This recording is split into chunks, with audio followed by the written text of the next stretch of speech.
First snow in November used to be December.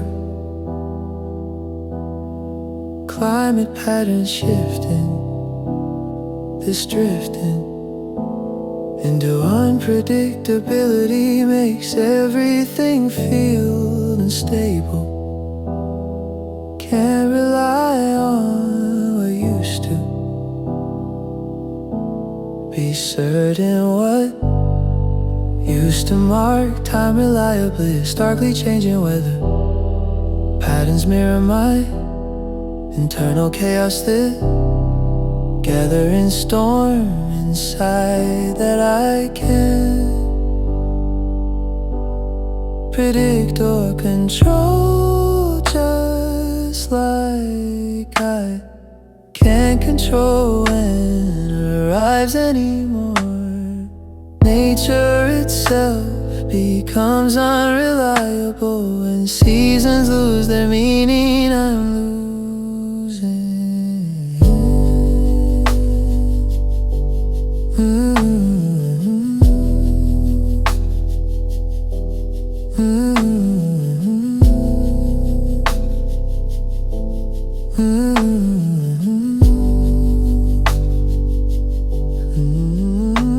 My grip on what's normal, what's expected. First snow in November when it should be December feels like warning that nothing's stable anymore. That change is constant now that adaptation isn't choice, it's necessity. This recipe for living requires letting go of expectations about when things should happen, just accepting they happen when they happen. First snow early is reminder that timing isn't mine to control, that nature doesn't follow schedule. I've memorized from childhood when December meant first snow, when seasons arrived on time, when world felt more predictable than it does now, when November brings what December used to bring.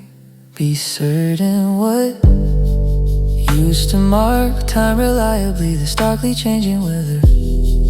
Patterns mirror my internal chaos, this gathering storm inside that I can't.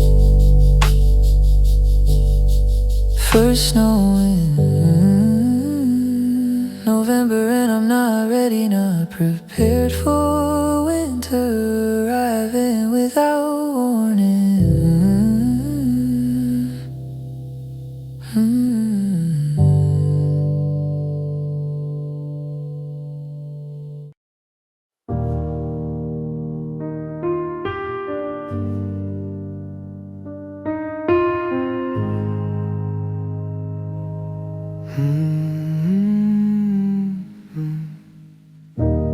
Old emails to myself scheduled to arrive 5 years later from version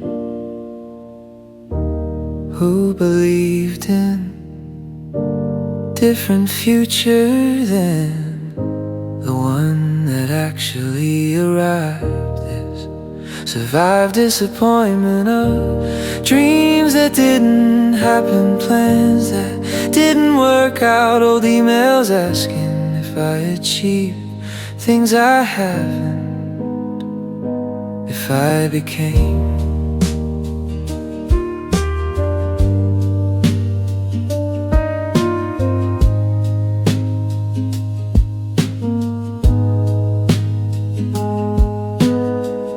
person I'm not, if I'm living life I thought I'd be living.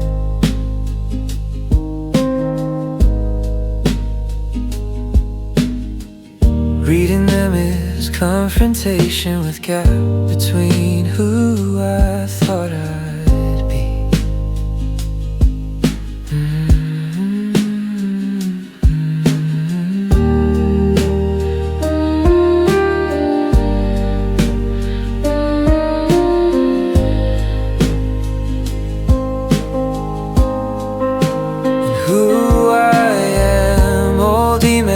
To myself from version who believed in different future, a painful reminder of how much I've changed, how many dreams I've let go of, how different reality is from expectation.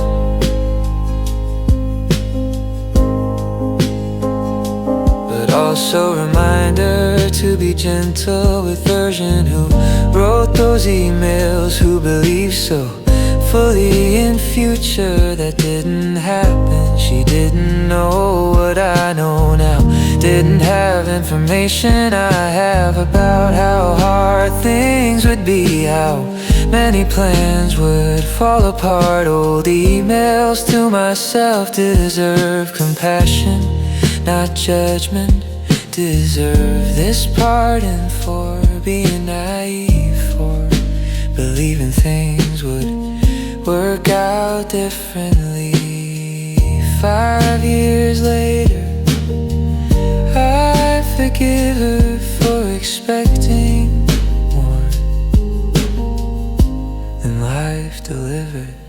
Survived disappointment of dreams that didn't happen, plans that didn't work out, old emails asking if I achieved things I haven't, if I became whole.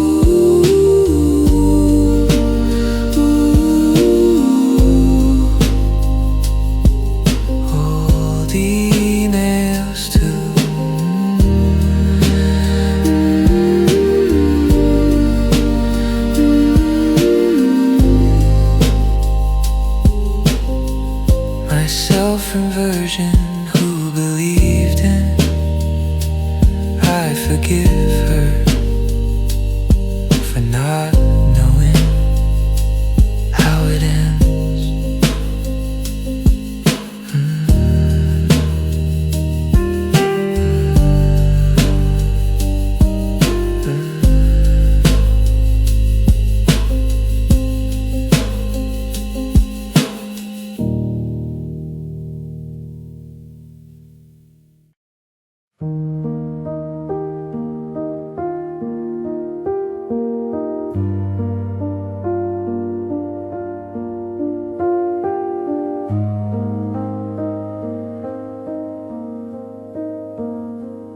Invitation to art show I declined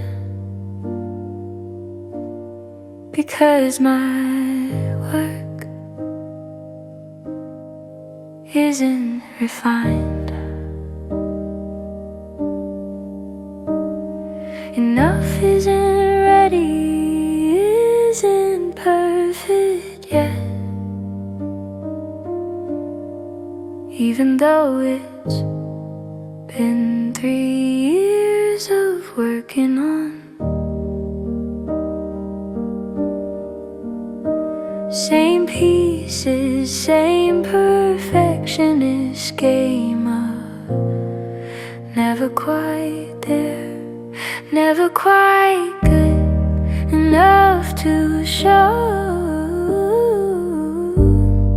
to let go into a world where it can be judged, where it can be rejected, where perfected vision in head meets reality of execution and falls short. This sort of gap between a deal and actual keeps me from ever showing actual.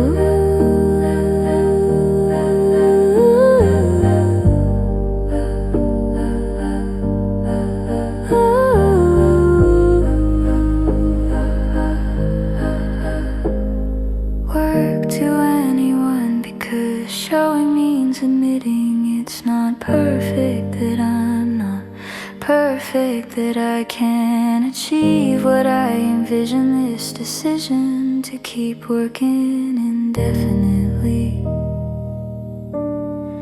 rather than accept honest, better than perfect. This letter to myself, I need to write. Your perfectionism isn't protecting quality, it's preventing creation. It's this frustration disguised as standards, it's fear disguised as carrots. This nightmare of never being satisfied, never being able to declare something finished, because finished means imperfect, means vulnerable to criticism, means this schism between what you made and what you wish you made will be visible to others. 3 years working, same pieces, still not ready, still not perfect enough,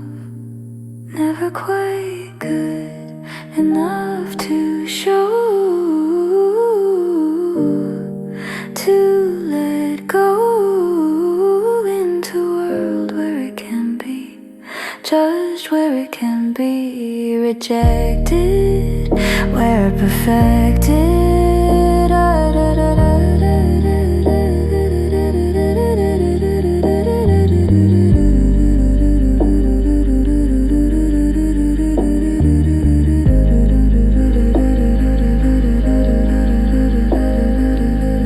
Invitation to show declined again, because my work still isn't perfect, still isn't ready, might never be.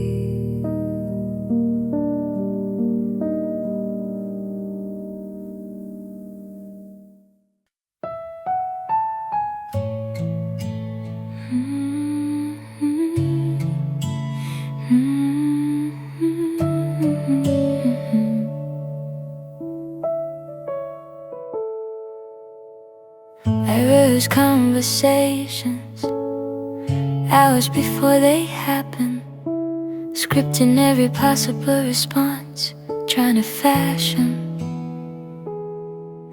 some version of myself that won't mess up, won't fail. But when the moment comes, my confidence goes stale. I stumble over words that I'd practiced perfectly.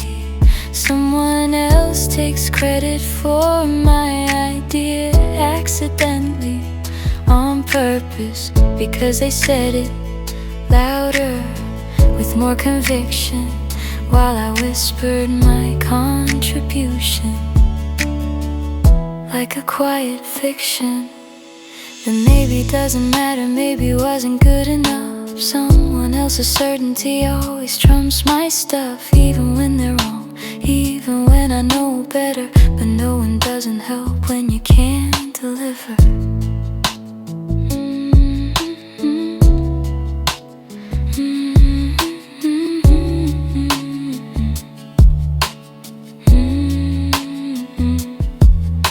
The words with confidence, with the belief that you deserve to be heard, to be valued, to have the nerve to speak up, to claim space, to believe your ideas matter. But mine have been dismissed so many times, the latter has become my default expectation of reception.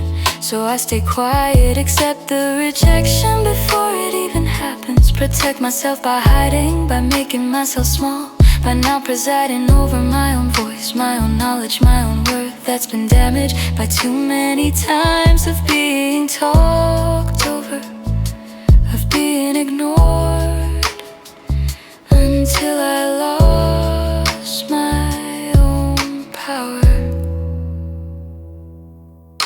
I stumble over words that I'd practiced perfectly.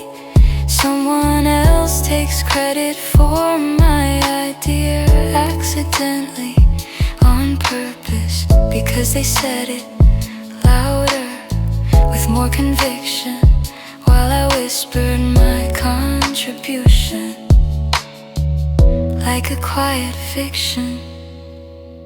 I rehearsed conversations.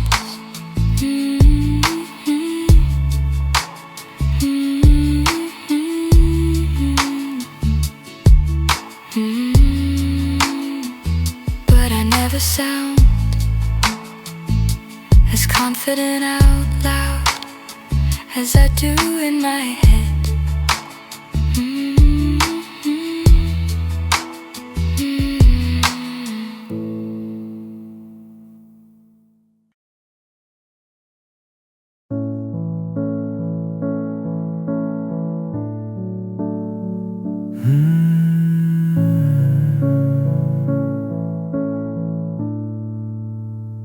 Packing up office after decade in. Same building, same desk, same view. Out window that became so familiar, I stopped seeing that this clearing outer drawers revealing 10 years of accumulated life of its strife between who I was when I started here and who I've become.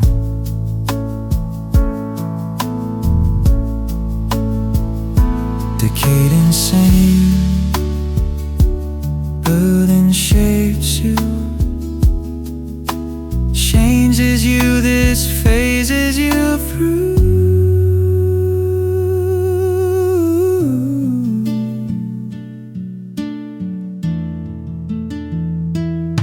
But you don't know what is happening until the packing in, leaving this breathing for version of self who started here fresh, eager, optimistic about career, about future, about this premier professional life. Decade later I'm different, I'm weathered on this tattered to building to desk, to view out window in ways I didn't predict. Packing up office meets packing up. Decade of identity, decade of routine, decade of becoming person I am through being here.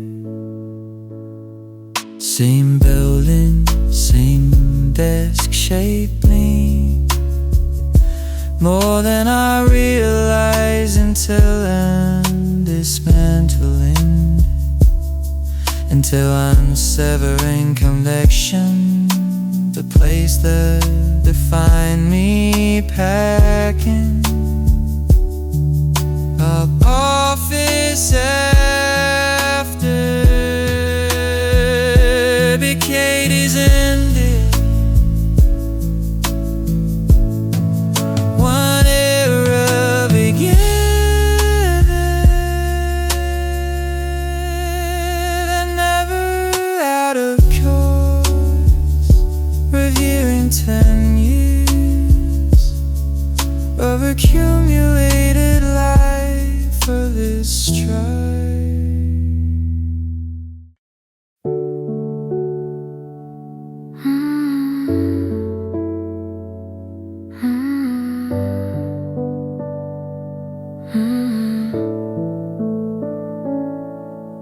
The grocery store aisle feels too wide when I'm shopping just for one. I still reach for things you liked, even though you're gone. Your favorite cereal brand, the yogurt you'd eat every morning. My cart looks half empty now, this quiet morning.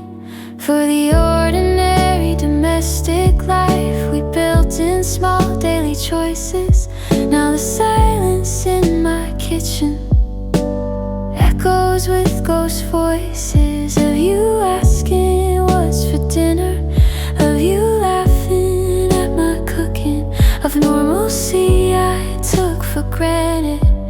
Now I'm constantly looking for traces of you everywhere, in the parking lot where you'd wait, in the checkout line we'd argue about which checkout to take.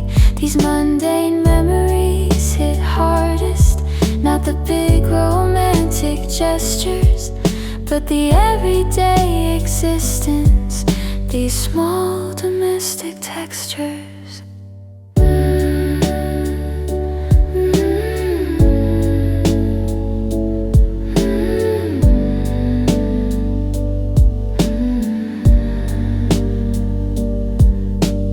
Nobody tells you that grief leaves in the produce section, in the cereal aisle, in every small reflection of the life you used to have, the routines you don't need anymore. Cooking for one feels like punishment, like keeping score of everything I've lost in measurements and portions. My grief comes in distortions of shopping lists and meal plans, of cooking shows we'd watch, of your hand reaching across the table to touch mine while we ate. Now I eat standing up, can't sit at that table alone. For the ordinary domestic life we built in small daily choices. Now the silence in my kitchen echoes with ghost voices of you asking what's for dinner, of you laughing at my cooking, of normalcy I took for granted. Now I'm constantly looking. The grocery store aisle feels too wide, and I still buy your cereal, even though I don't eat it, just to feel close to the routine we had.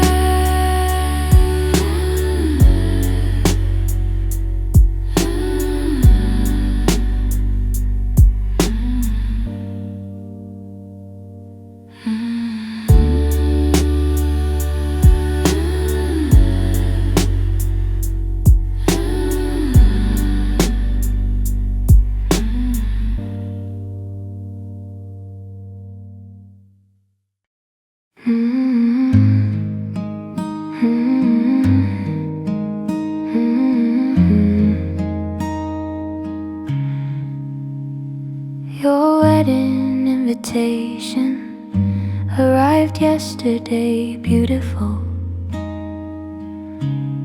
calligraphy spelling out your future with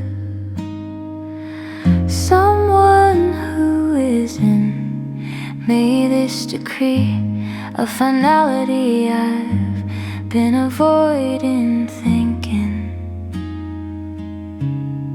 about becomes real in cream cardstock with gold lettering, asking if I'll attend, if I'll witness you marrying someone else, if I'll celebrate ending of possibility that existed only in mind anyway. You never knew.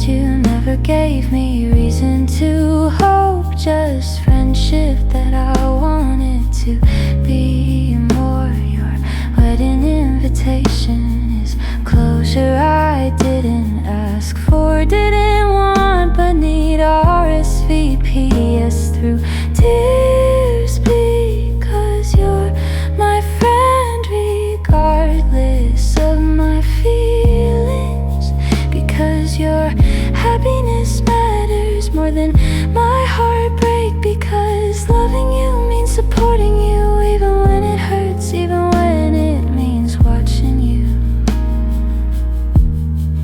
marry someone else. Your wedding invitation sits on counter for 3 days before I can bring myself to check yes box, to commit to witnessing your joy while managing my own grief. This relief that you're happy mixed with pain, that it's not with me.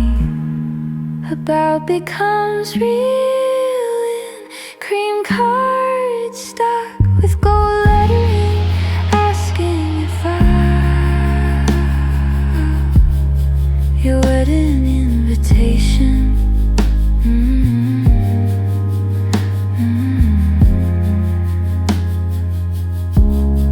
And I RSVP yes through tears, because I love you enough to let go.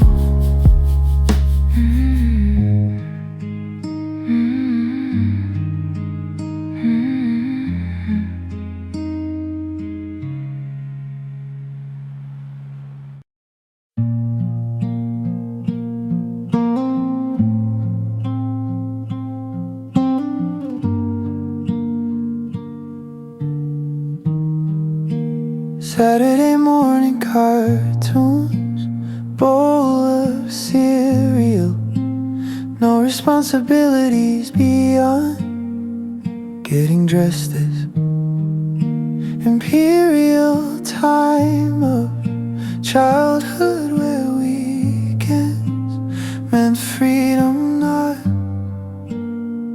catching up on chores, on errands, on all the things adults do to maintain life that children don't see, don't have to participate in, just wake up. Watch cartoons exist in present without thinking about Monday, without this Sunday. Scariest phenomenon that plagues the weekends, ascending up anxiety about we.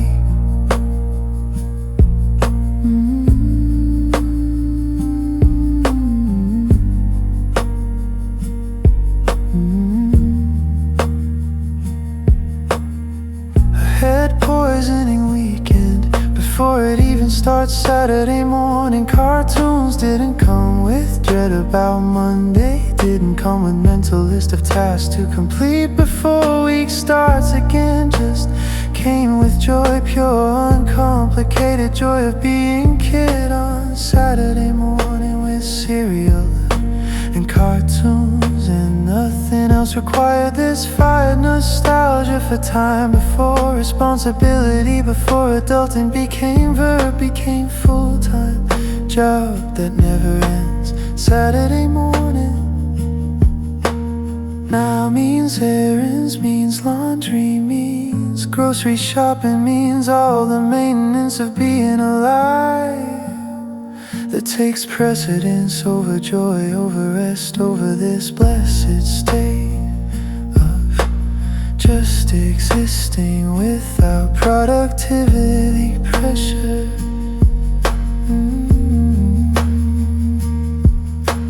Chores, on errands, on all the things adults do to maintain life that children don't see, don't have to participate in, just wake up.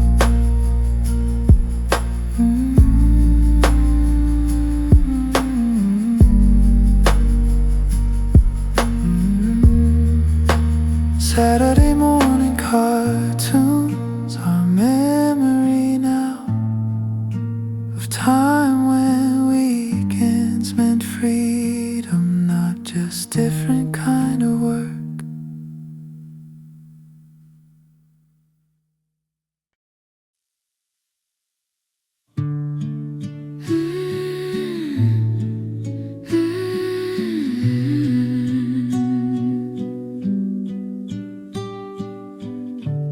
Group project assigned, I immediately defer to others' ideas, never prefer mine over theirs. Assume they know better, assume I should just go along with consensus, even when I disagree, even when I see flaws in their logic. I don't speak, just shrink into background this bleak assumption that my input doesn't matter, that my thoughts just clutter the conversation that others are having without me, really, even while I'm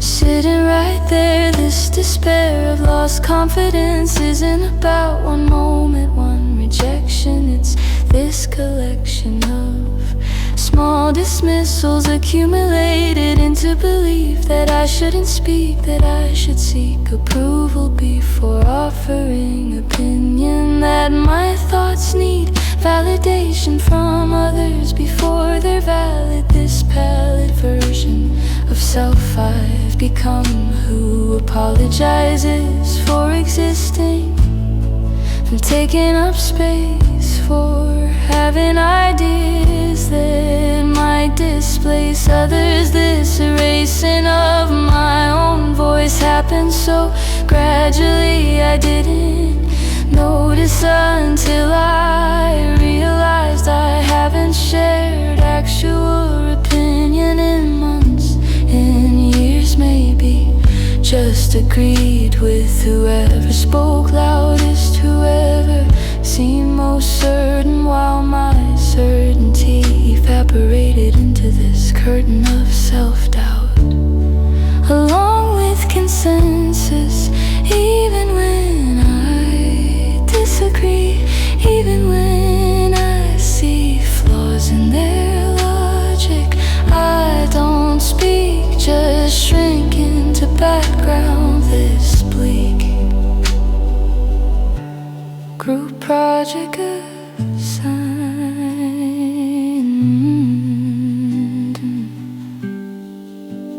and I already know I won't share my ideas, won't believe they're worth sharing.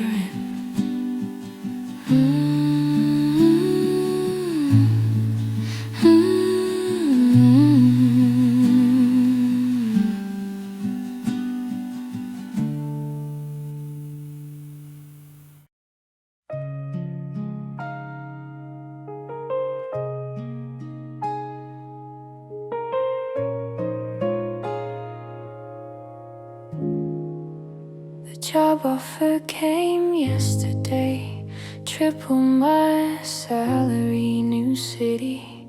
I should be excited, but I'm feeling this pity for the life I'd leave behind, the familiar streets I know, the routine that's comfortable, even if it's slow. I'm terrified of starting over, of being a stranger again, of building from scratch, of the when everything's uncertain, everything's new. What if I make this leap and lose the version of me I knew. My neighbor waves every morning, the barista knows my order. These small connections are my anchor, my border, against the chaos of change, against the unknown ahead. What if I lose myself in trying to spread?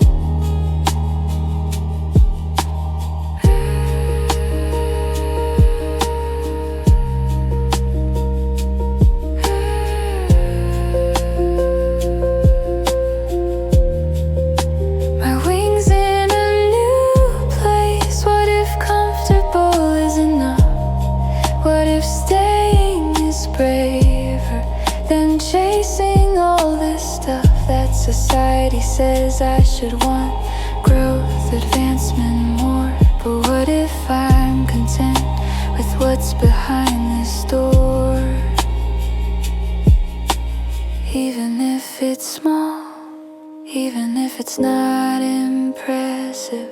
What if my fear of change isn't regressive, but protective of something I value that others can't see? The stability, the routine, the version of me that exists here in this familiar space. I'm terrified of starting over, of being a stranger again, of building from scratch, of the when everything's uncertain, everything's new. What if I make this leap and lose the version of me I knew? The job offer sits on my desk and the deadline is tomorrow. I still don't know if I'm ready for this change or if I ever will be.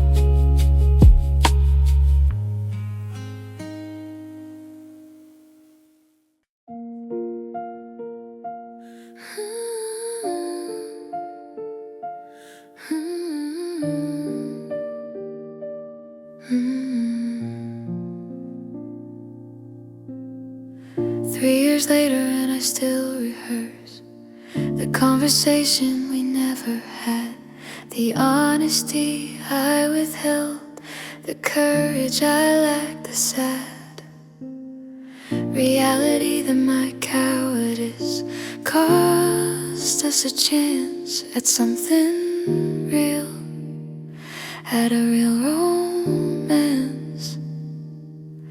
Not the surface level connection we maintained, but the depth we could have had if I'd explained my actual feelings, my actual needs, instead of playing it cool, planting wrong seeds of indifference, of casualness when I care deeply. Now you're with someone else and I'm feeling steeply the cost of my pretending, of my emotional unavailability. That was really just fear disguised as stability.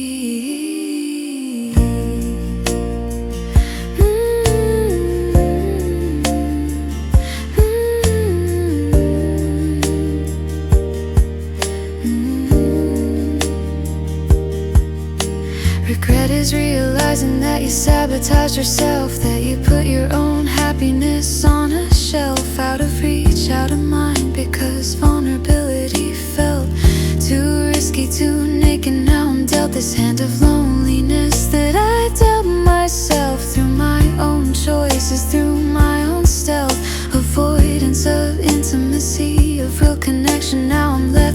rejection that I orchestrated, that I created through my silence, through my fear. Now you're not here, and I have only myself to blame for the regret that I can't escape, that I can't forget. Not the surface level connection we maintained, but the depth we could have had if I'd explained my actual feelings, my actual needs, instead of playing it cool, planting wrong seeds.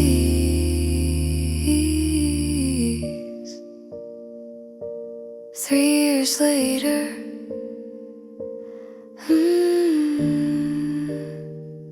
and I still rehearse what I should have said, what I should have done differently.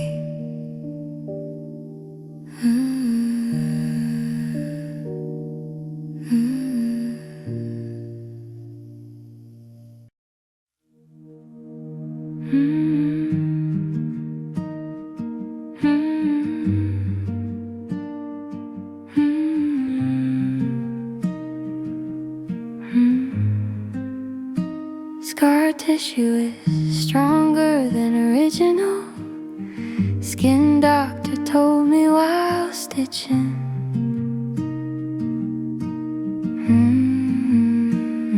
Up my hand after accident. This strand of wisdom about healing that applies to more than physical wounds, applies to heart that's been broken, rebuilt itself with scar tissue that's stronger than original, but also less flexible, less open, less willing to risk same injury, this inquiry into whether strength that comes from healing is worth loss of original softness.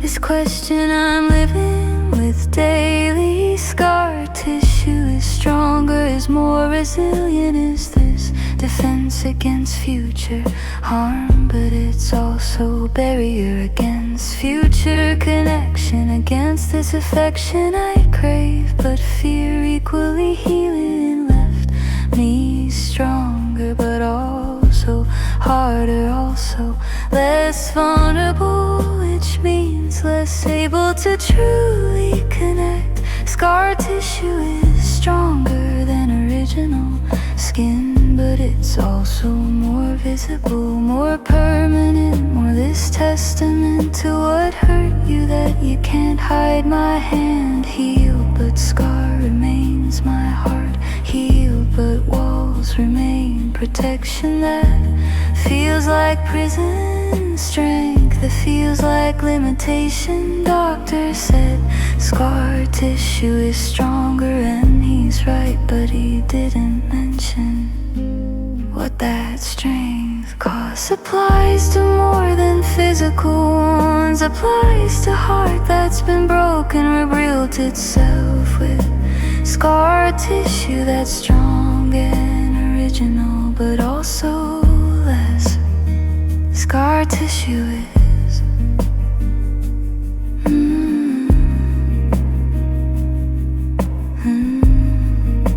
stronger than original skin, and I'm learning that strength comes with trade-offs.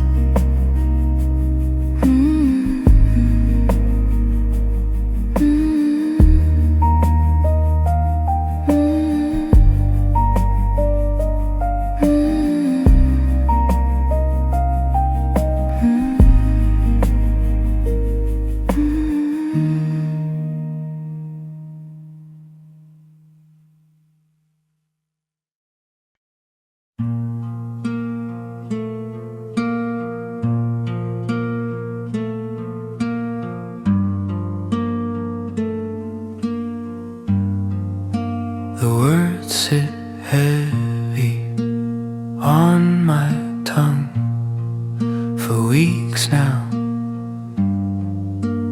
wanting to tell you how I really feel, but fear of consequences keeps them sealed behind teeth, behind this belief that speaking truth will cost more than silence cost, even though silence is killing me slowly. This holy keeping of peace by our rocking boat is drowning me in what I can't say, what I swallow daily, what sits heavy on tongue waiting.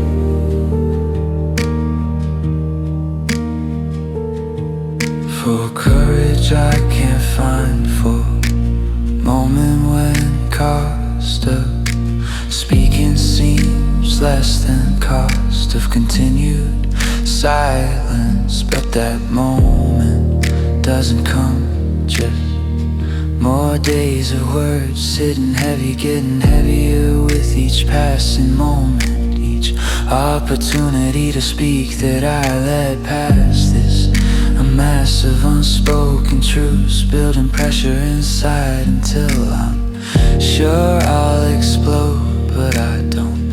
I just keep swallowing, keep carrying these words around like stones in mouth, like this drought of honesty that's parching relationship. Even though speaking feels impossible, feels like risk too great to take, so words sit heavy on tongue. Wonder how much longer I can carry them before weight crushes me.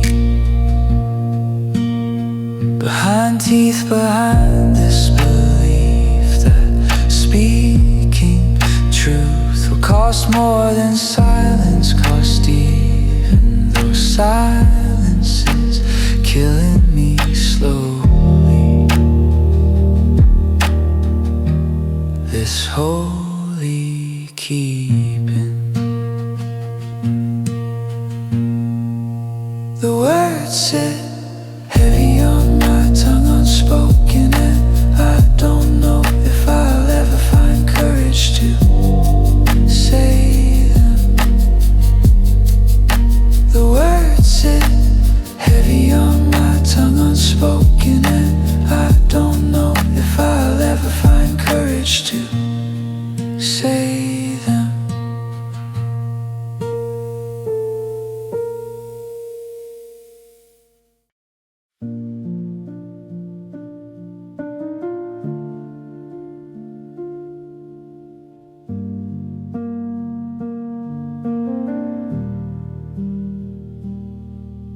Smile for the camera, 3 takes to look natural, to look like I'm actually having a good time, not just performing, having good time for documentation, for proof, for these roofs we build over reality with curated moments, with these components of life that look good in photos, whether or not they feel good in living. Smile for camera, 3 takes to get one that looks effortless, that looks like joy, not performance.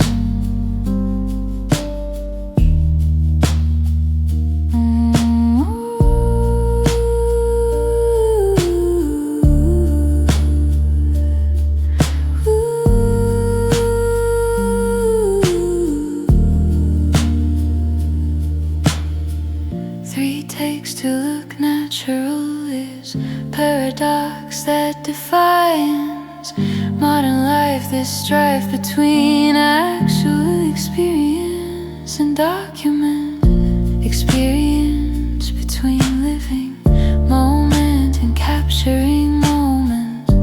Smile for camera has become more important than smile itself. 3 takes means I'm not present for first 2 attempts, just performing for third. This blurred line between real and performed happiness gets harder to see, harder to feel difference between actually enjoying something and just enjoying.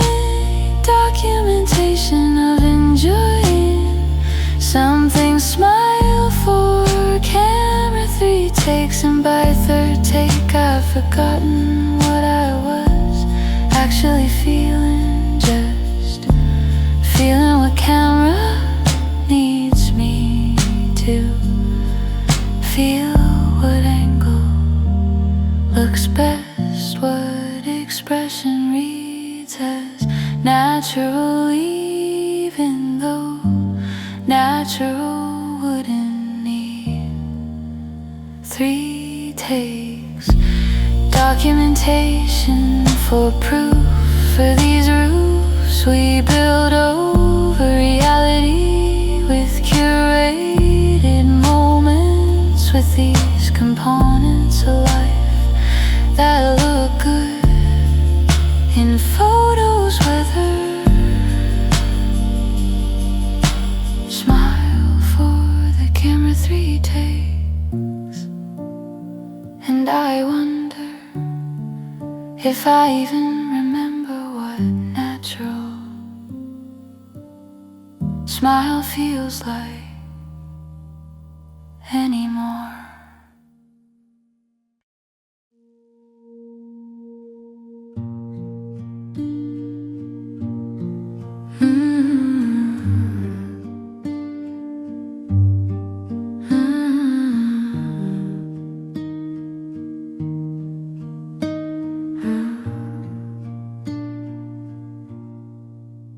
Neighbors fighting at 2 a.m. through paper-thin walls. They're screaming marriage collapse, becoming my insomnia, becoming my anxiety about relationships, about this variety of ways love dies that I'm witnessing unwillingly through walls that don't block sound, don't block their pain from entering my space, my sleep. This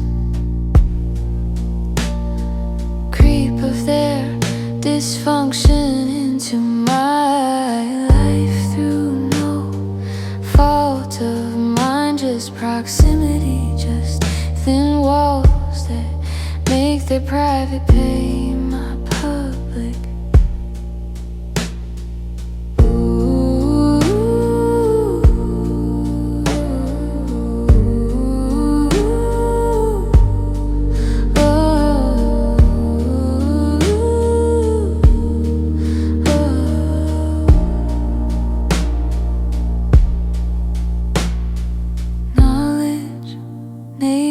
Fighting at 2 a.m. is a reminder that love isn't always enough, that forever doesn't always last. The people who promised each other everything end up screaming through walls at 2 a.m. while strangers like me lie awake, listening, witnessing dissolution we didn't sign up for. Their fighting teaches me about endings, about how love curdles into resentment, how promises become weapons, how proximity without love becomes prison paper. Thin walls mean I know more about their relationship than I want to know. Mean their marriage becomes cautionary tale I didn't ask to hear. Neighbors fighting at 2 a.m. and I can't unhear it. things can end. Ways love dies that I'm witnessing unwillingly through walls that don't block sound, don't block their pain from entering my space, my sleepless neighbors fighting at 2 a.m. and I'm lying awake thinking about all the ways love can die through paper thin walls.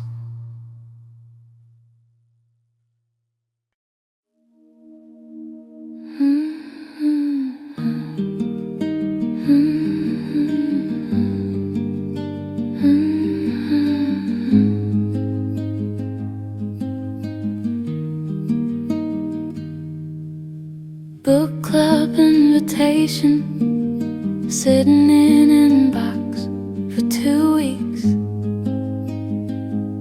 This box I can't check, yes or no.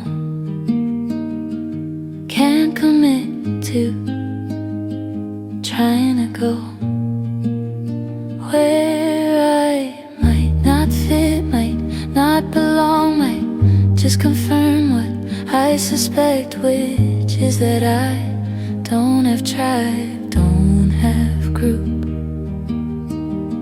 Where I fit naturally, where I'm not trying constantly to adjust myself to match them, to belong. This prolonged search for people like me.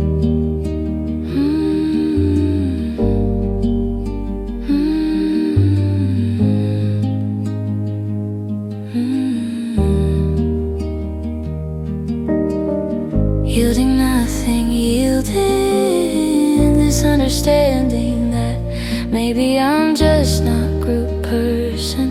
Maybe I'm just perpetually outside looking in at circles that close without including me. This spree of joining, then leaving groups when I realize I don't quite fit has left me convinced that problem is me, not them. That I'm just not built for belonging, for this longing I have for community keeps getting disappointed by reality of groups where I'm always slightly wrong, slightly off, slightly not quite what they're looking for. This door to belonging stays closed no matter how many I try, how many invitations I accept, then regret because I don't belong. They're either where I might not fit, might not belong, might just confirm what I suspect, which is that I don't have tribe, don't have group. Book club invitation,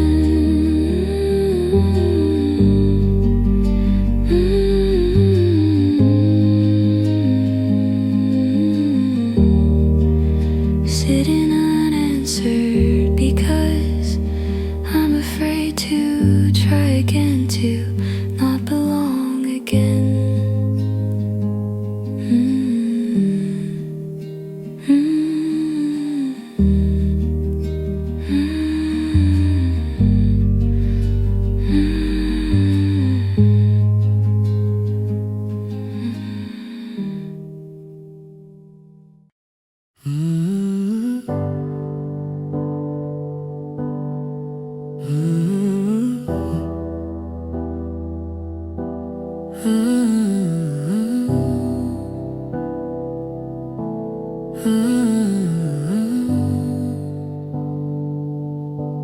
First snow in November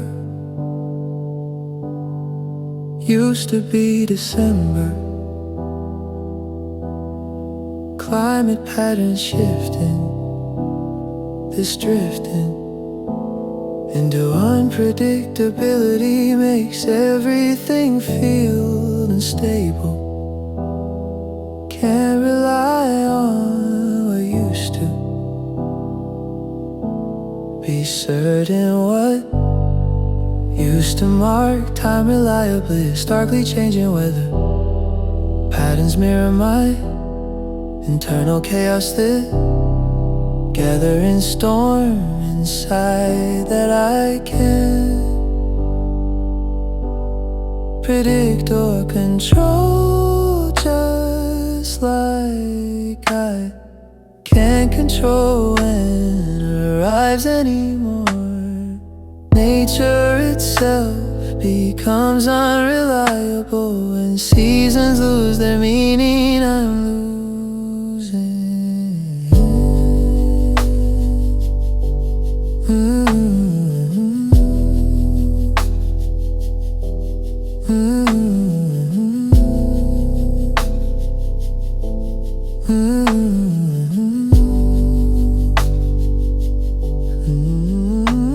My grip on what's normal, what's expected. First snow in November when it should be December feels like warning that nothing's stable anymore. That change is constant now, that adaptation isn't choice, it's necessity. This recipe for living requires letting go of expectations about when things should happen.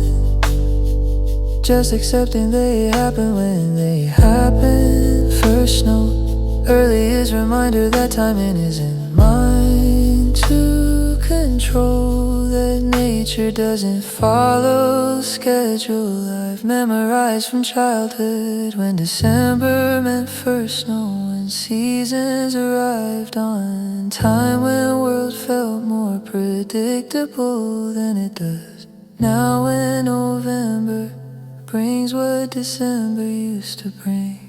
Be certain what used to mark time reliably, the starkly changing weather.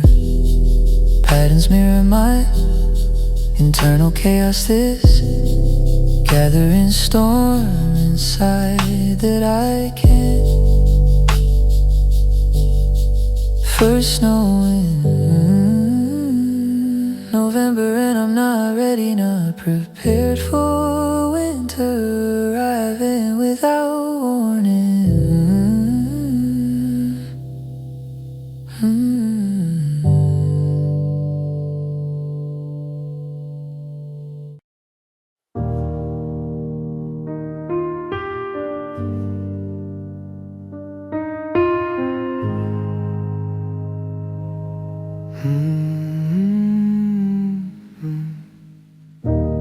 Old emails to myself scheduled to arrive 5 years later from version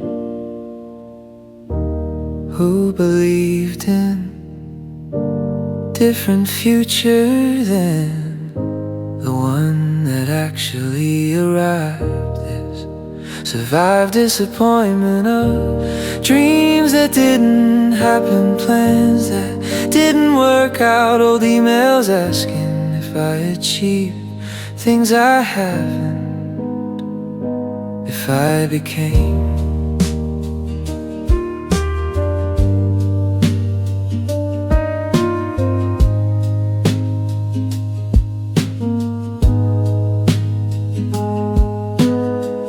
person I'm not, if I'm living life I thought I'd be living.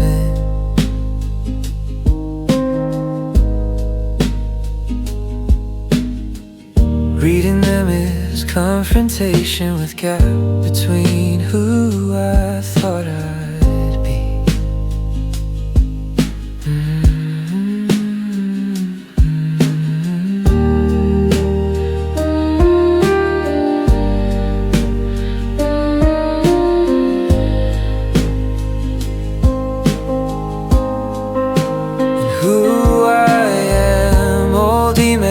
To myself from version who believed in different future, a painful reminder of how much I've changed, how many dreams I've let go of, how different reality is from expectation.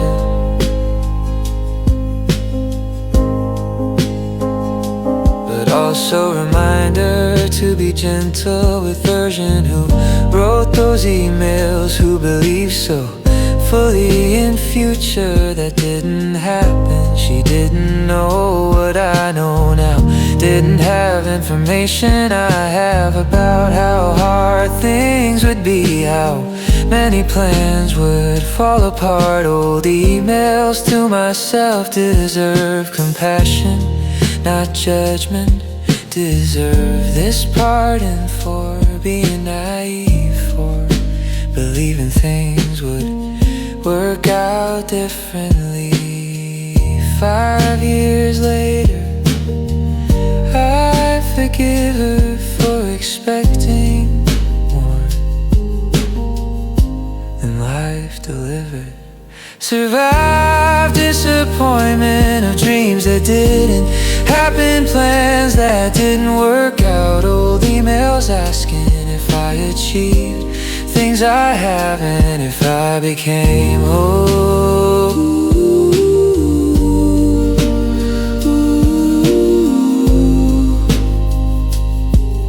Old emails too.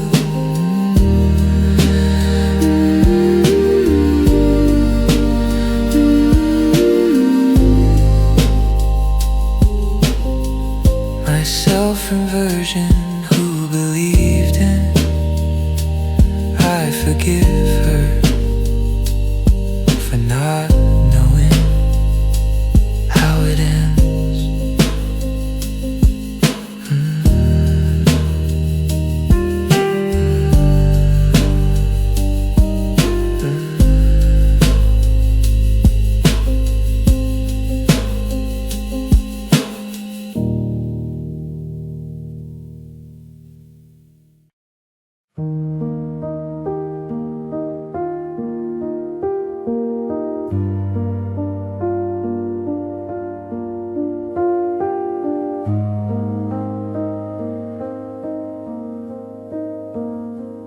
Invitation to our show I declined, because my work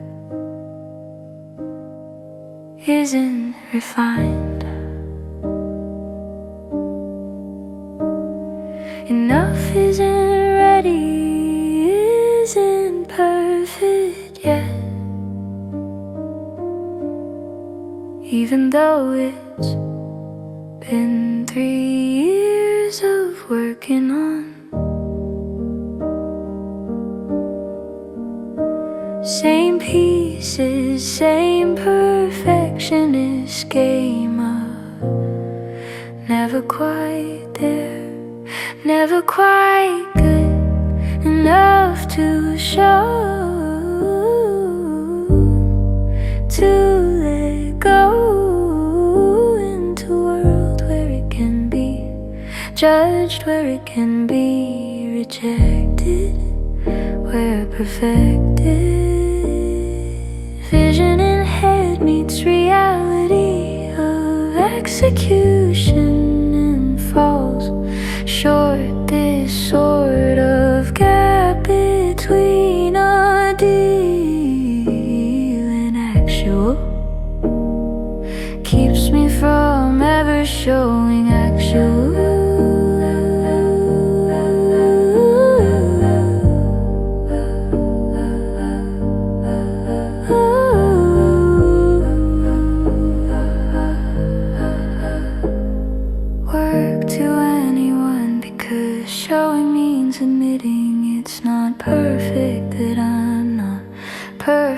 That I can achieve what I envision, this decision to keep working indefinitely,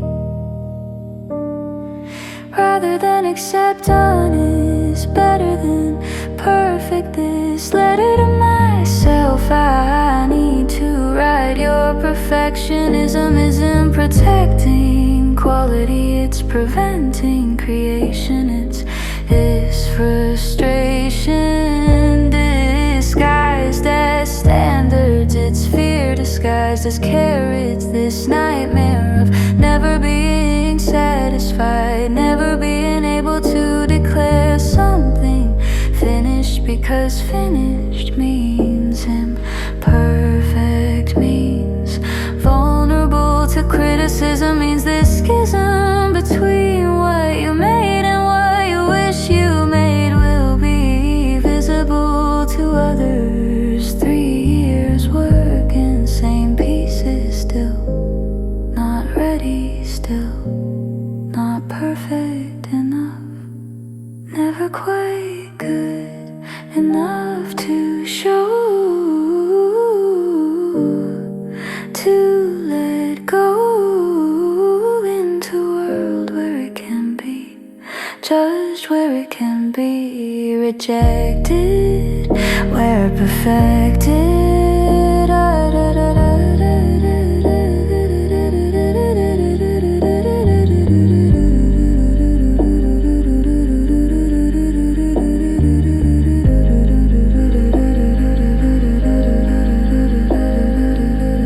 Invitation to show, declined again because my work still isn't perfect, still isn't ready, might never be.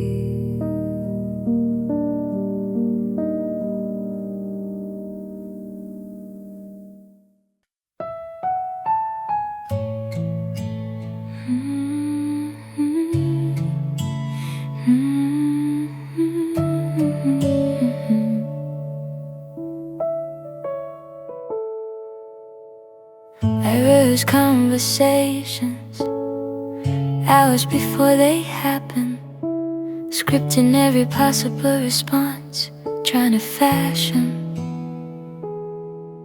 some version of myself that won't mess up, won't fail. But when the moment comes, my confidence goes stale. I stumble over words that I'd practiced perfectly. Someone else takes credit for my idea accidentally, on purpose, because they said it louder, with more conviction, while I whispered my contribution like a quiet fiction that maybe doesn't matter, maybe wasn't good enough. Someone else's certainty always trumps my stuff, even when they're wrong, even when I know better. But knowing doesn't help when you can't deliver.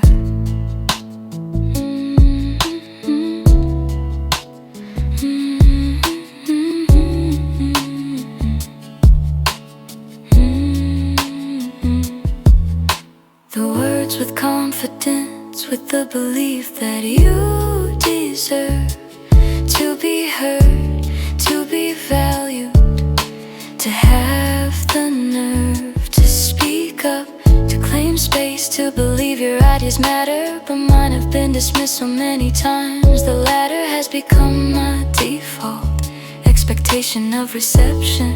So I stay quiet, accept the rejection before it even happens. Protect myself by hiding, by making myself small, by not presiding over my own voice, my own knowledge, my own worth that's been damaged by too many times of being talked over, of being ignored, until I lost my own power. I stumble over words that I'd practiced perfectly.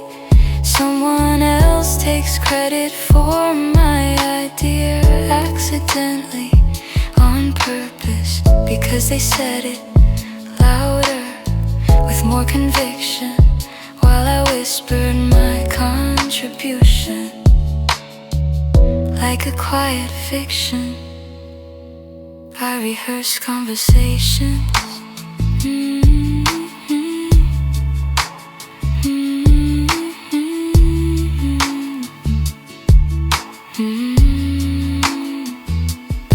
never sound as confident out loud as I do in my head.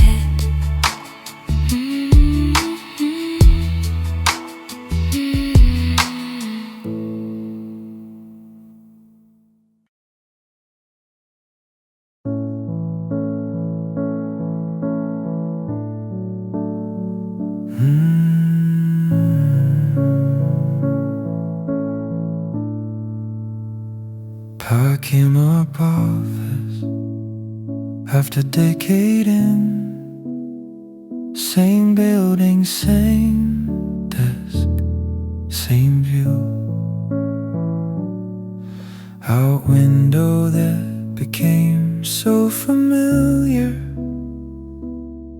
I stopped seeing that this clearing outer drawers revealing 10 years of accumulated life of its strife between who I was when I started here and who I've become.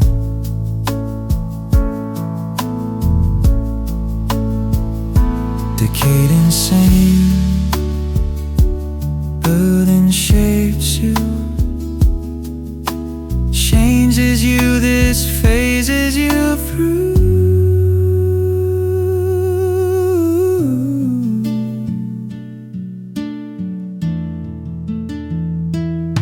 But you don't know what is happening until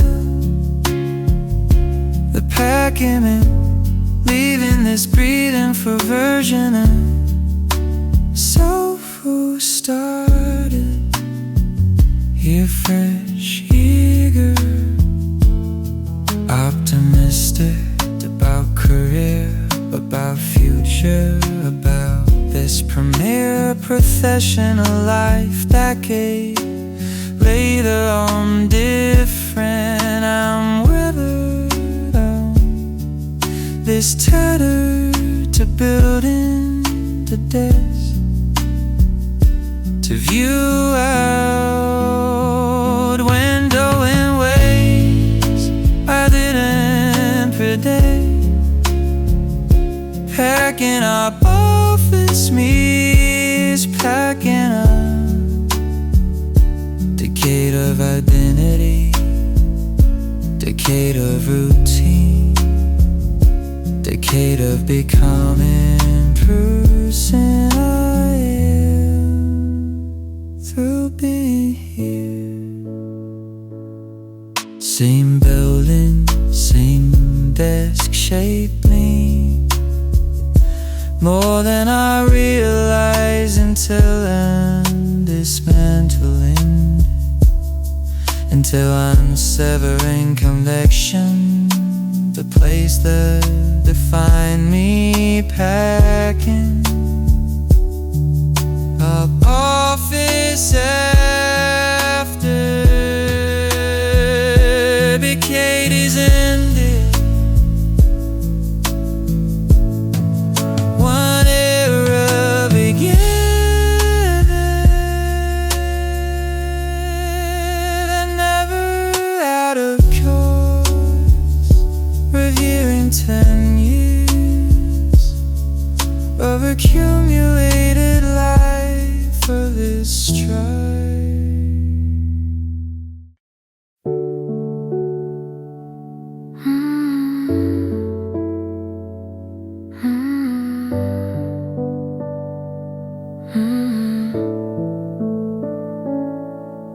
The grocery store aisle feels too wide when I'm shopping just for one. I still reach for things you liked, even though you're gone. Your favorite cereal brand, the yogurt you'd eat every morning. My cart looks half empty now, this quiet morning. For the ordinary domestic life we built in small daily choices, now the silence in my kitchen kitchen echoes with ghost voices of you asking what's for dinner, of you laughing at my cooking, of normalcy I took for granted. Now I'm constantly looking for traces of you everywhere, in the parking lot where you'd wait, in the checkout line we'd argue about which checkout to take. These mundane memories hit hardest, not the big romantic gestures, but the everyday existence, these small domestic textures.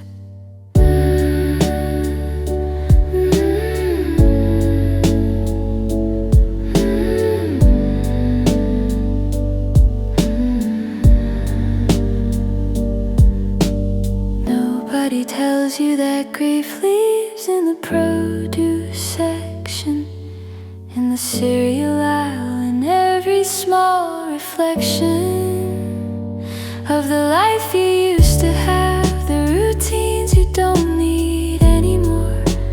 Cooking for one feels like punishment, like keeping score of everything I've lost in measurements and portions.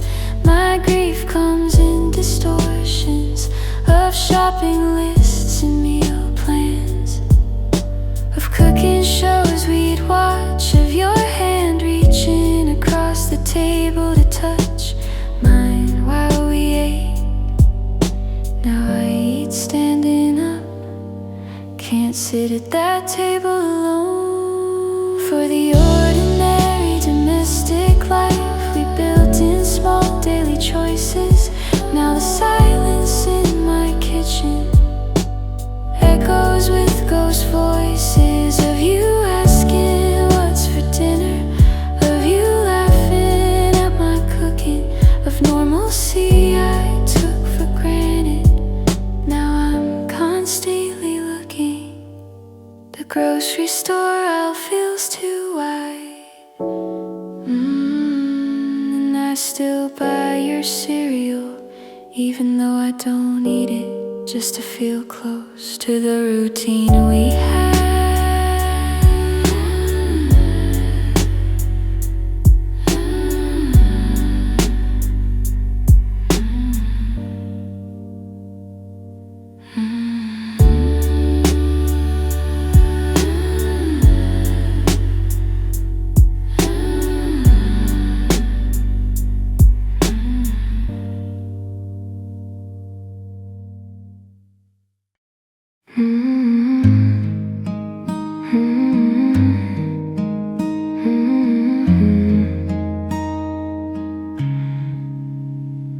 Your wedding invitation arrived yesterday, beautiful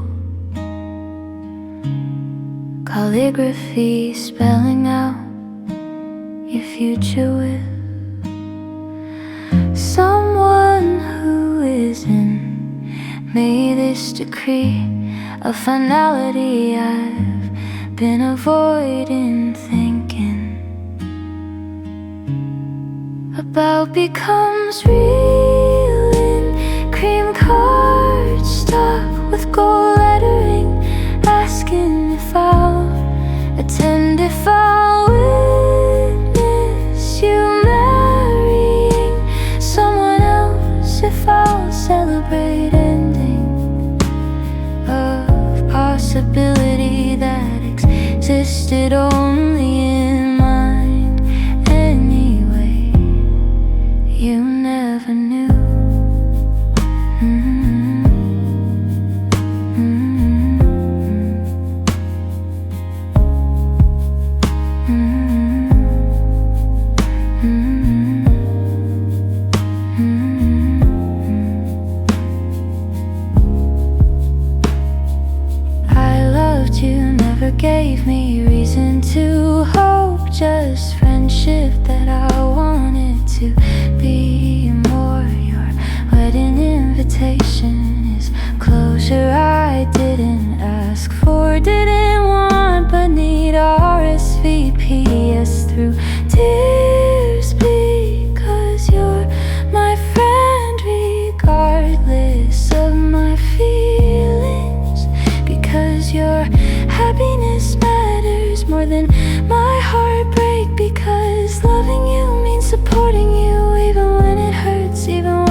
this on counter for 3 days before I can bring myself to check yes box to commit to witnessing your joy while managing my own grief. This relief that you're happy mixed with pain that it's not with me.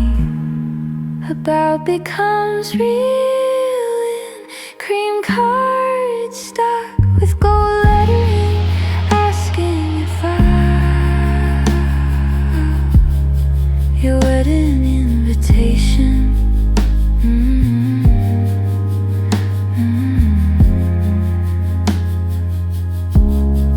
And I RSVP through tears because I love you enough to let go.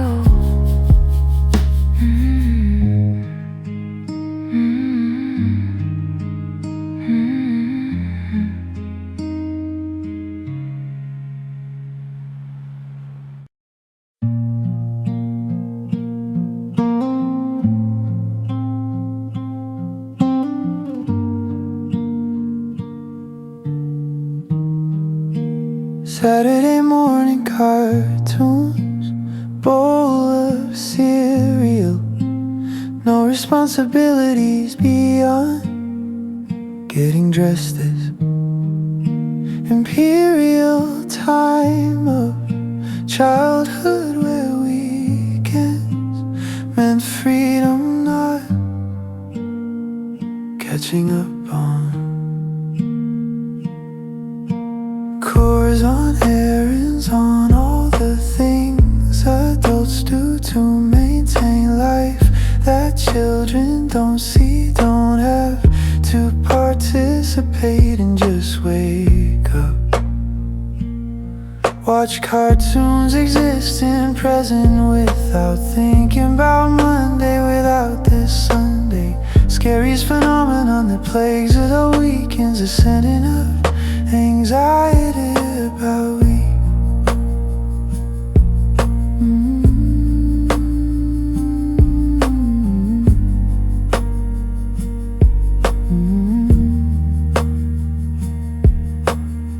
A head poisoning weekend before it even starts. Saturday morning cartoons didn't come with dread about Monday, didn't come with mental list of tasks to complete before week starts again. Just came with joy, pure, uncomplicated joy of being kid on Saturday morning with cereal and cartoons and nothing else required. This fired nostalgia for time before responsibility, before adulting became verb, became full-time job that never ends. Saturday morning now means errands, means laundry, means grocery shopping, means all the maintenance of being alive that takes precedence over joy, over rest, over this blessed state of just existing without productivity pressure.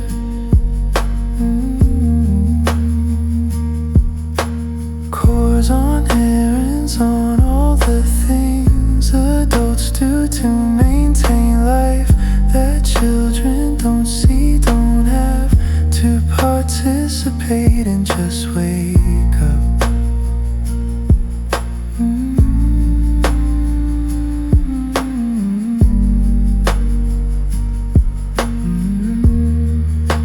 Saturday morning cartoons are memory now of time when weekends meant freedom, not just different kind of work.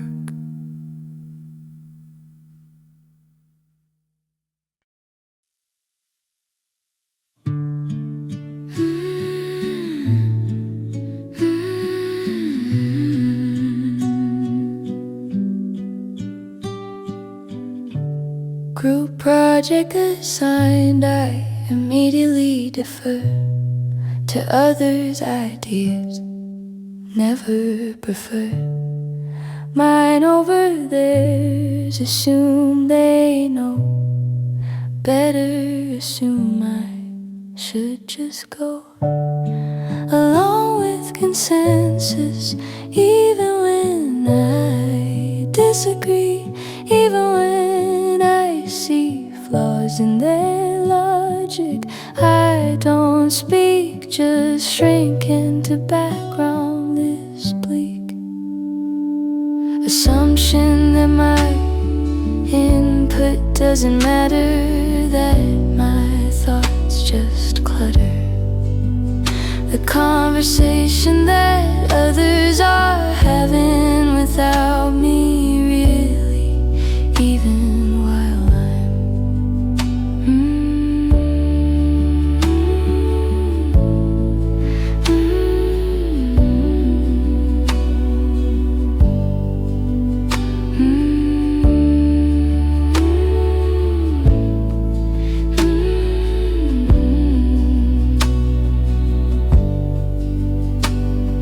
sitting right there, this despair of lost confidence isn't about one moment, one rejection. It's this collection of small dismissals accumulated into belief that I shouldn't speak, that I should seek approval before offering opinion, that my thoughts need validation from others before they're valid. This pallid version of self I've become, who apologizes for existing, from taking up space, for having ideas that might displace others. This erasing of my own voice happened so gradually, I didn't notice until I realized I haven't shared actual opinion in months, in years maybe. Just agreed with whoever spoke loudest, whoever seemed most certain, while my certainty evaporated into this curtain of self-doubt, along with consensus, even when I disagree, even when I see flaws in their logic. I don't speak, just shrink into background this bleak group project assigned,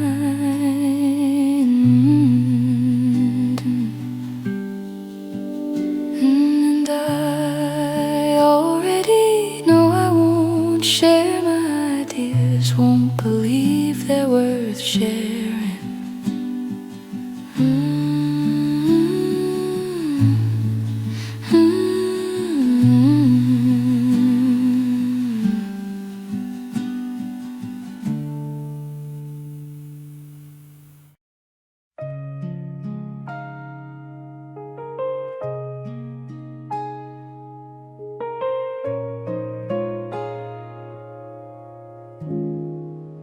The job offer came yesterday, triple my salary, new city. I should be excited, but I'm feeling this pity for the life I'd leave behind, the familiar streets I know, the routine that's comfortable, even if it's slow. I'm terrified of starting over, of being a stranger again, of building from scratch, of the when everything's uncertain, everything's new.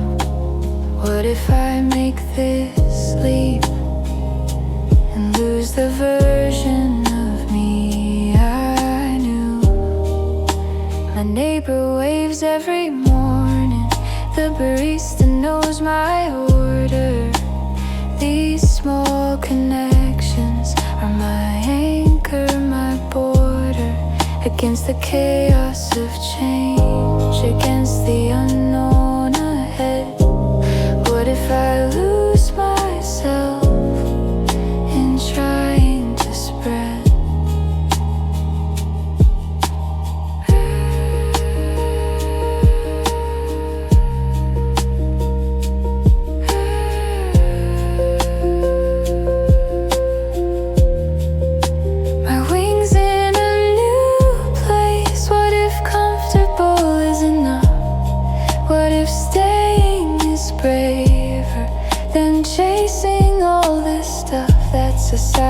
says I should want growth, advancement, more.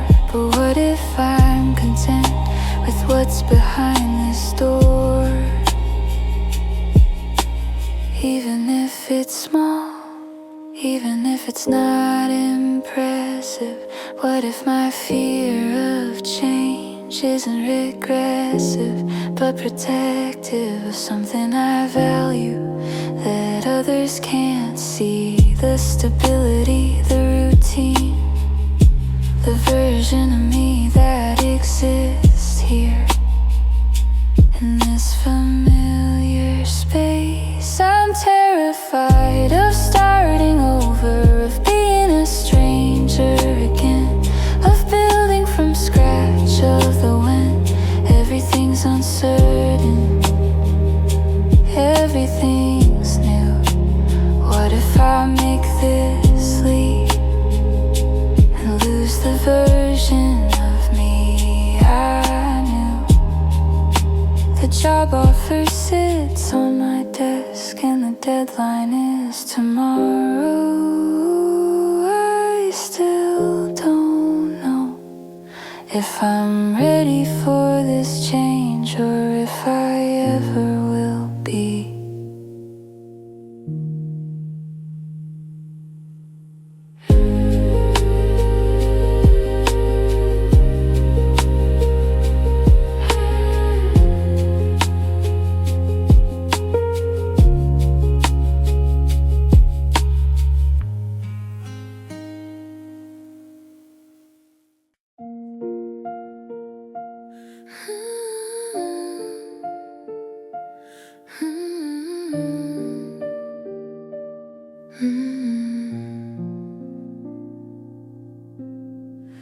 Years later and I still rehearse the conversation we never had, the honesty I withheld, the courage I lacked, the sad reality that my cowardice cost us a chance at something real, at a real romance.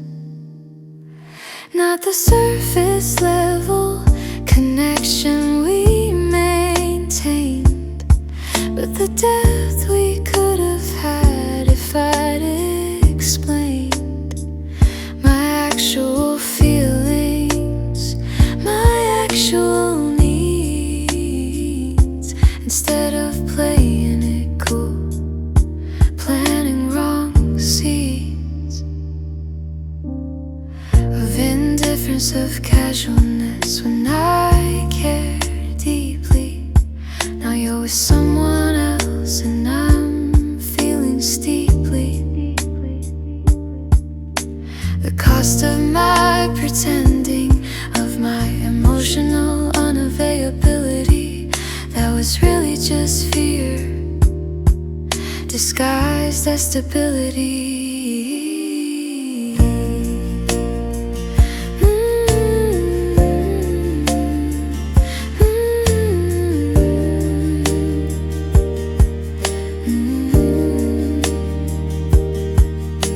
Regret is realizing that you sabotaged yourself, that you put your own happiness on a shelf, out of reach, out of mind, because vulnerability felt too risky, too naked. Now I'm dealt this hand of loneliness that I dealt myself through my own choices, through my own stealth, avoidance of intimacy, of real connection. Now I'm left with rejection that I orchestrated, that I created through my silence, through my fear. Now you're not here and I have only myself to blame for the regret that I can't escape, that I can't forget. Not the surface level connection we maintained, but the depth we could have had if I'd explained my actual feelings, my actual needs, instead of playing it cool, planting wrong seeds.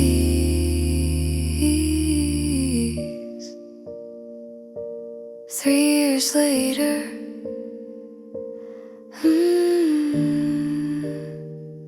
And I still rehearse what I should have said, what I should have done differently.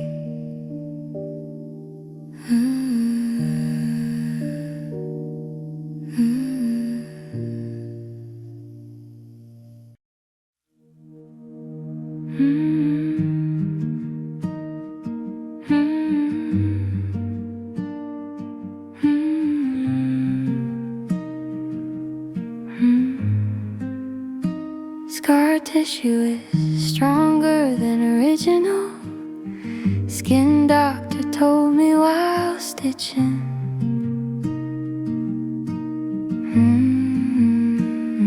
Up my hand after accident. This strand of wisdom about healing that applies to more than physical wounds, applies to heart that's been broken, rebuilt itself with scar tissue that's stronger than original, but also less flexible, less open, less willing to risk same injury. This inquiry into whether strength that comes from healing is worth loss of original softness.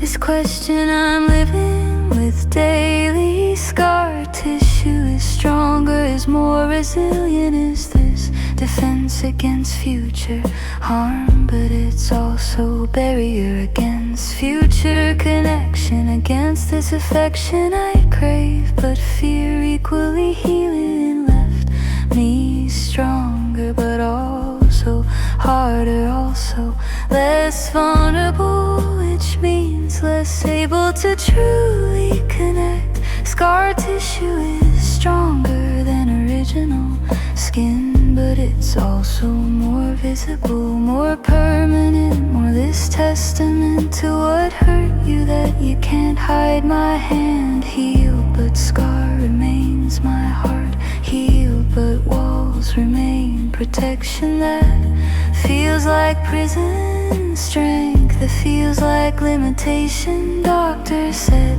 scar tissue is stronger, and he's right, but he didn't mention what that strength costs. Applies to more than physical wounds, applies to heart that's been broken, rebuilt itself with scar tissue that's strong and original, but also less. Scar tissue is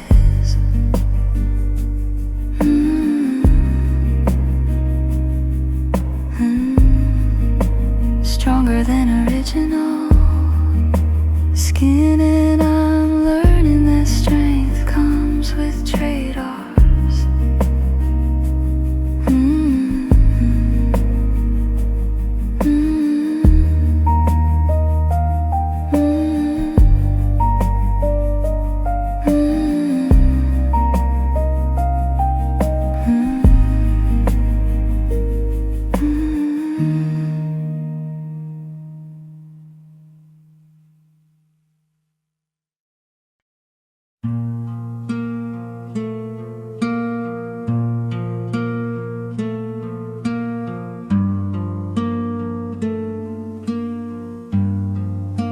The words sit heavy on my tongue for weeks now, wanting to tell you how I really feel, but fear of consequences keeps them sealed.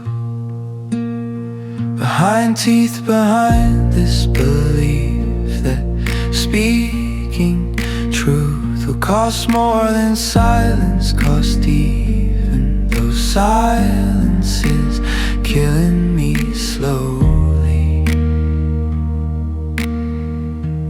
This holy keeping of peace by not rocking boat is drowning me in what I can't say, what I swallow daily, what sits heavy on tongue waiting.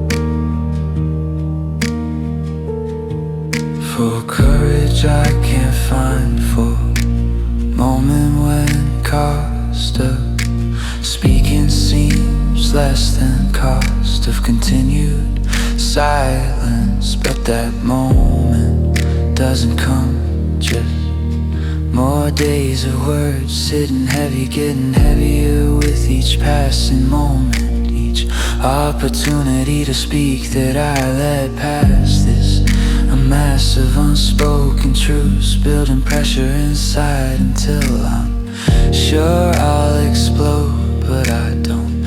I just keep swallowing, keep carrying these words around like stones in mouth, like this drought of honesty that's parching relationship. Even though speaking feels impossible, feels like risk too great to take, so words sit heavy on tongue. Wonder how much longer I can carry them before weight crushes me. Behind teeth, behind this belief that speaking truth will cost more than silence cost, even though silence is killing me slowly. This holy keeping. The words sit heavy on my tongue, unspoken, and I don't know if I'll ever find courage to say them.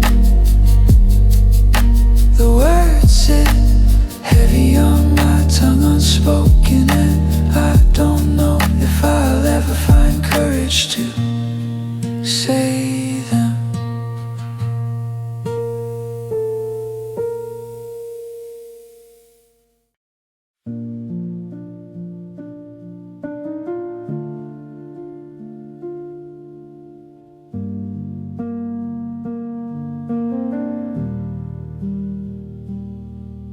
Smile for the camera, 3 takes to look natural, to look like I'm actually having a good time, not just performing, having good time for documentation, for proof, for these roofs we build over reality with curated moments, with these components of life that look good in photos, whether or not they feel good in living.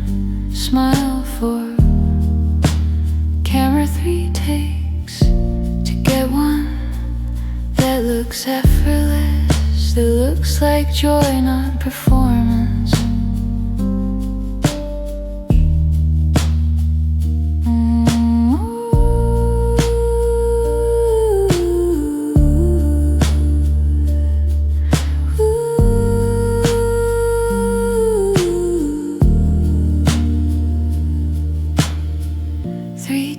To look natural is paradox that defines modern life, this strife between actual experience photos and document experience between living moment and capturing moments. Smile for camera has become more important than smile itself. 3 takes means I'm not present for first 2 attempts, just performing for third. This blurred line between real and performed happiness gets harder to see, harder to feel difference between actually enjoying something and just enjoying. Documentation of enjoying something. Smile for camera. 3 takes, and by 3rd take I've forgotten what I was actually feeling. Just feeling what camera needs me to feel. What angle looks best, what expression reads as natural, even though natural wouldn't need 3 takes. Documentation for proof. For these roofs we build over reality with curated moments, with these components of life that look good in photos. Whether smile for the camera. 3 takes, and I wonder if I even remember what natural smile feels like anymore.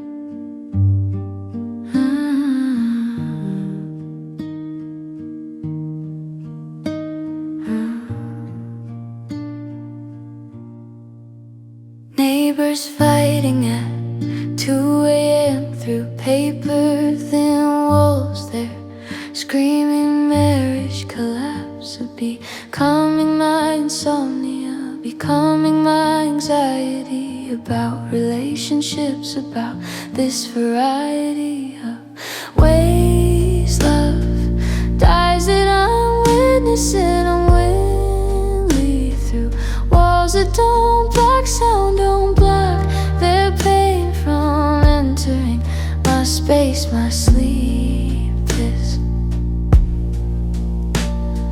creep of their dysfunction into my life through no fault of mine, just proximity, just thin walls that make their private pain my public.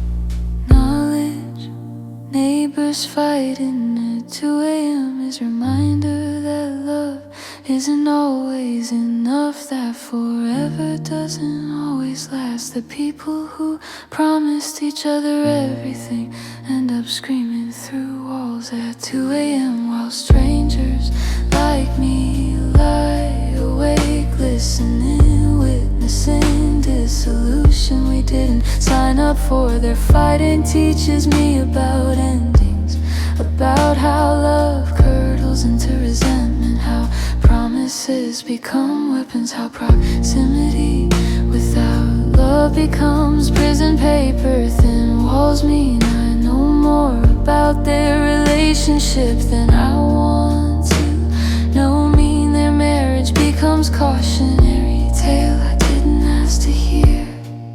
Neighbors fighting at 2 a.m. and I can't unhear it, can't unknow what now about how badly things can end.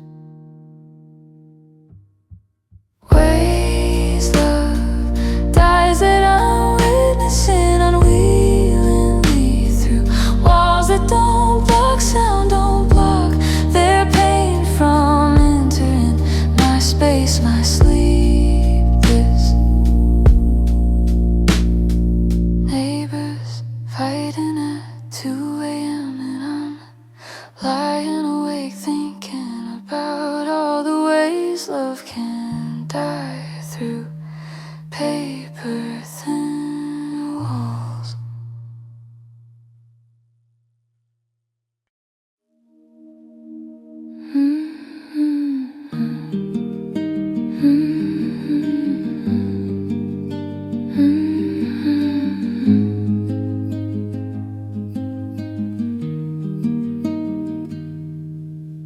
Book club invitation, sitting in inbox for 2 weeks.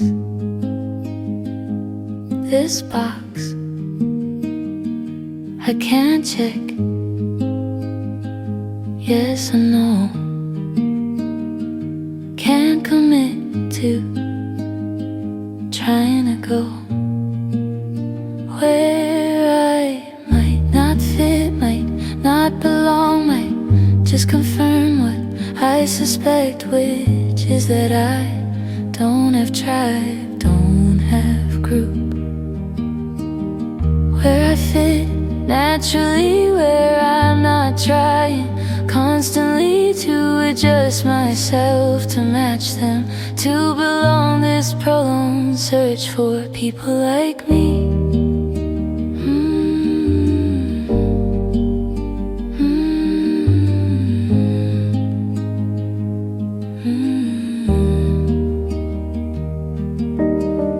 Yielding nothing, yielding this understanding that maybe I'm just not group person. Maybe I'm just perpetually outside looking in at circles that close without including me. This spree of joining, then leaving groups when I realize I don't quite fit, has left me convinced that problem is me, not them. That I'm just not built for belonging, for this longing I have for community keeps getting disappointed by reality of groups where I'm always slightly wrong, slightly off, slightly not quite what they're looking for. This door to belonging stays closed no matter how many I try, how many invitations I accept, then regret because I don't belong. They're either where I might not fit, might not belong, might just confirm what I suspect, which is that I don't have tribe, don't have group. Book club invitation.